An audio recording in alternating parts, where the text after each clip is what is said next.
back here to Fox and Friends. Many people angry at BP over the Gulf oil spill and protesting or boycotting as a result. But if BP fails, could it actually be disastrous for our economy? That's David Selig's theory. He's a tax practitioner from Selig and Associates. David, welcome to Fox and Friends. Morning. Thank you for having me on. I'm a big fan. Oh, thank you.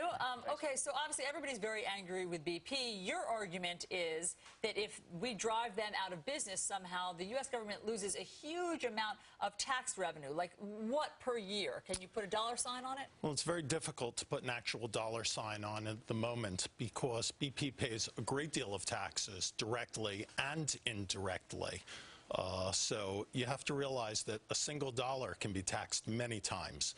It can be taxed as a corporate tax, then as income tax for the individual who receives it. Then when that individual spends it in his local community, there's sales tax that's realized upon that. So the trickle effect could be over $1 trillion, perhaps? Absolutely. That's a remarkable number. But, you know, I think a lot of Americans scratching their heads this morning saying, wait a second, isn't this a British company? And wait a second, also, we've all heard about this too big to fail garbage that's been going on, right? Why should I, as an American taxpayer, care about this large company? And is it too big to fail? Well, that's a very good point. However, they do contribute money into our local and federal tax coffers now. And if they go out, we have no reason to believe that the government is going to stop that spending, which means everybody else will have to pick up the shortfall.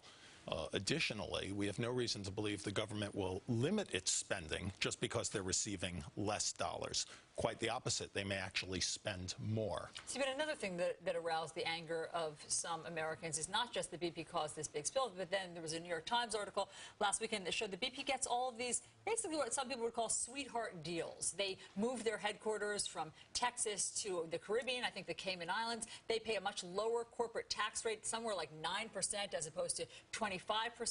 So it seems like they're already getting a break.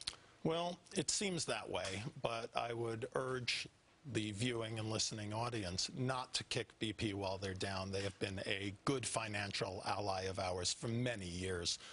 The fact that they are receiving some breaks doesn't mean that they're not paying a tremendous amount of money that we rely upon. Our government needs that money, and to deprive us of that means that we'll all have to pick up the shortfall. A lot of Americans also angry, though, with the way BP's safety practices have been for so long. You know, if I were to have this many violations as a human being, I'd be in jail.